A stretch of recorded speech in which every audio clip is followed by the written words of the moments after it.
नमस्कार दोस्तों, मैं आप सभी का अपने चैनल पर स्वागत करता हूं। दोस्तों, 15 अगस्त 1947 को दुनिया में दो देश आज़ाद हुए थे, भारत और पाकिस्तान। लेकिन भारत और पाकिस्तान दोनों की आज की स्थिति में ज़मीन आसमान का फ़र्क है। भारत और पाकिस्तान दोनों को ही आज़ाद हुए 76 साल हो चुके हैं, लेकिन दोनों ही देशों के हालात आज के समय बिल्कुल ही अलग हैं। एक तरफ जहां पाकिस्तान आज़ाद होने के बाद भी अमेरिकी सरकार का गुलाम रहा और अब चीन की गुलामी कर रहा है, वहीं भारत अपनी मेहनत से सभी देशों को पछाड़ते हुए आगे निकल रहा है। एक तरफ जहां पाकिस्तान दूसरे देशों की गुलामी करते करते पूरी तरह कंगाल और बर्बाद हो चुका है और पूरी दुनिया से भीख मांगता फिर रहा है, वहीं दूसरी तरफ भारत विश्व गुरु और विश्व सैन्य शक्ति के रूप में पूरी दुनिया में अपनी पहचान बना रहा है। और दोस्तों, भारत एक सैन्य शक्ति बन चुका है, इसका प्रमाण हमने भारत की गणतंत्र दिवस परेड में देख ही लिया है। आज भारत पर दुनिया भर के देशों की नजरें जमी हुई हैं।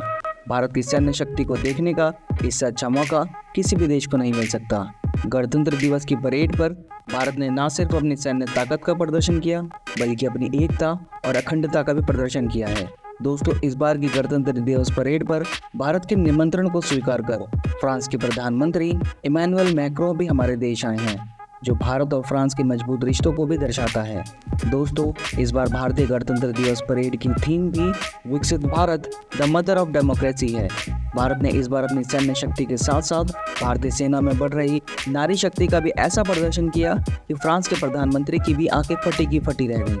इस बार भारत के इतिहास में ऐसा पहली बार हुआ जब तीनों भारतीय सेनाओं में शामिल महिलाओं ने एक साथ एक कंटीजेंट में मार्च करके कि अगर कोई देश भारत की ओर आंख उठाकर देखने की कोशिश भी करेगा तो इस देश के बेटे ही नहीं, बेटियां भी उसका मुंहतोड़ जवाब दे सकती हैं। इसके साथ ही भारत की सैन्य ताकत को देखकर चीन और पाकिस्तान के पैरों तले से जमीन ही खिसक गई है। दोस्तों, हमारे पड़ोसी देश पाकिस्तान के आला कमान की हालत तो इतनी खराब हो गई है कि वो तो बस यही सोच रहे हैं कि गलती से भारत से पंगा ले लिया तो भारत उन्हें नंगा कर देगा, और अब तो अमेरिका और चीन भी उनका साथ नहीं दे पाएंगे। दोस्तों, आज की वीडियो में हम भारत की गणतंत्र दिवस परेड में शामिल हुई सैन्य ताकत के बारे में जानेंगे और परेड में शामिल स्वदेशी हथियार जैसे फाइटर एयरक्राफ्ट, मिसाइल, ड्रोन और भारत में निर्मित स्वाति रेडार के बारे में भी जानेंगे। तो चलिए दोस्तों, शुरू करते हैं।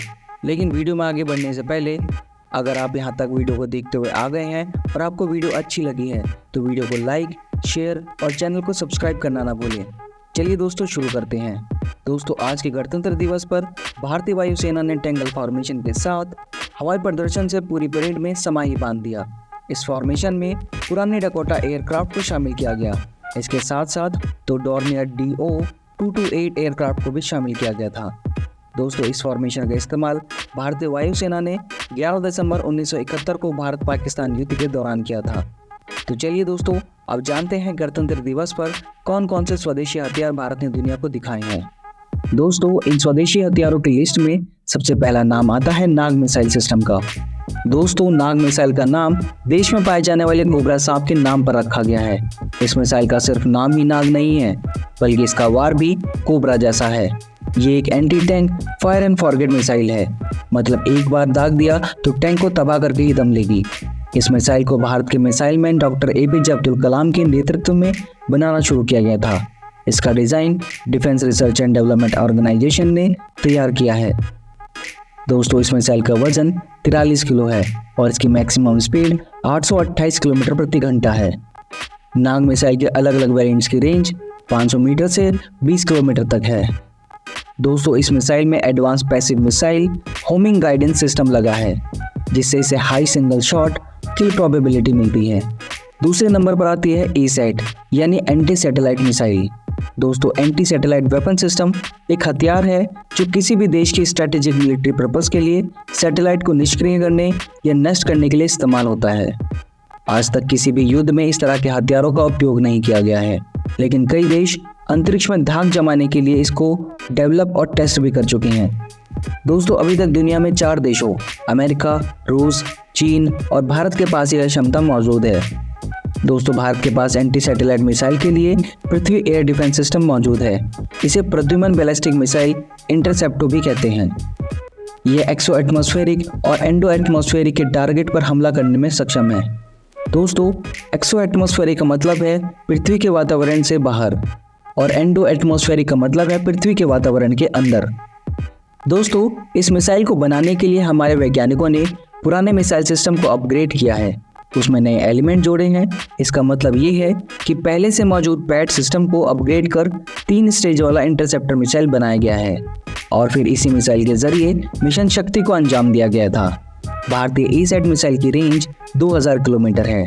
यह 1470 से 6126 किलोमीटर प्रति घंटे की रफ्तार से सैटेलाइट की तरफ बढ़ती है।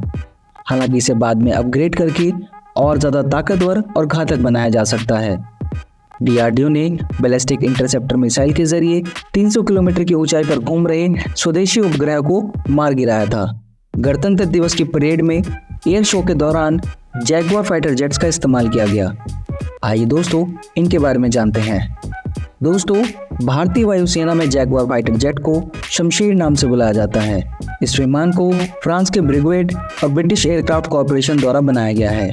भारतीय वायुसेना ने IAF जैगुआर का इस्तेमाल पाकिस्तान के खिलाफ 1999 के कारगिल युद्ध में किया था। उस समय इन विमानों ने अनगाइडेड और लेजर गाइडेड दोनों तरह के बमों से दुश्मन पर कहर बरसाया था। तब से इसका इस्तेमाल भारतीय सेना द्वारा दुश्मनों पर डीप पेनिट्रेशन के लिए किया जाने लगा। दोस्तों, इस एयरक्राफ्ट की लंबाई 55.22 फीट, इसका विंग स्पैन 28.51 फीट और ऊंचाई 16.4 फीट है। बिना किसी हथियार के इसका वजन करीब 7700 किलोग्राम है और ये एयरक्राफ्ट 1700 किलोमीटर प्रति घंटे की स्पीड से उड़ सकता है। दोस्तों, भारतीय सेना ने गणतंत्र दिवस पर अपने एयर शो में तेजस फाइटर का भी इस्तेमाल किया है। आइए दोस्तों, इसके बारे में भी जानते हैं। दोस्तों, Tejas made in India fighter aircraft है जो दुनिया के सभी फाइटर एयरक्राफ्ट से आकार में छोटा है। इसलिए इस समय दुनिया का कोई भी रडार सिस्टम इतना अपडेट नहीं है जो इस फाइटर जेट को फाइटर जेट की श्रेणी में रख करके डिटेक्ट कर सके। इसलिए दुश्मन के रडार में जल्दी से पकड़ में नहीं आता, यानी इसके जरिए हमला करना बाकी जेट्स के मुकाबले काफ़ी आसान है। दोस्तों, इसकी लंबाई 43.4 फीट, ऊंचाई 14.5 फीट और विंग स्पैन 26.11 फीट है। इसका आकार छोटे होने की वजह से इसमें 2458 किलो फ्यूल ही आता है, लेकिन इस फ्यूल के साथ ही 1980 किलोमीटर प्रति घंटे की मैक्सिमम स्पीड यानी ध्वनि की गति से 1.5 गुना ज़्यादा स्पीड से उड़ान भर सकता है और इसकी टोटल ऑपरेशनल रेंज 1850 किलोमीटर है और ये अधिकतम 53,000 फीट की ऊंचाई तक जा सकता है। LCA तेजस का कॉकपिट कांच का बना हुआ है, जिससे कॉकपिट में बैठा पायलट अपने चारों तरफ आसानी से देख सकता है।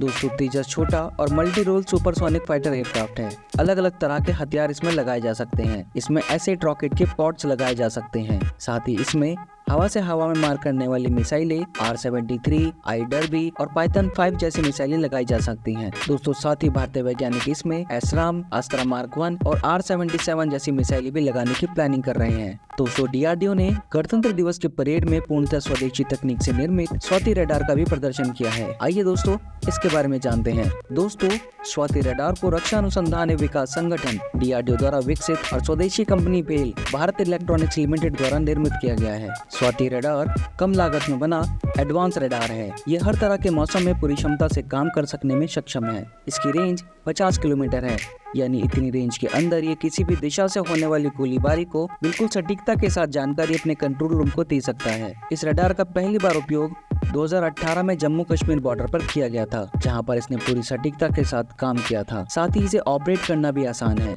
बस एक बार कमांड देने के बाद ये सारा काम खुद ही कर लेता है।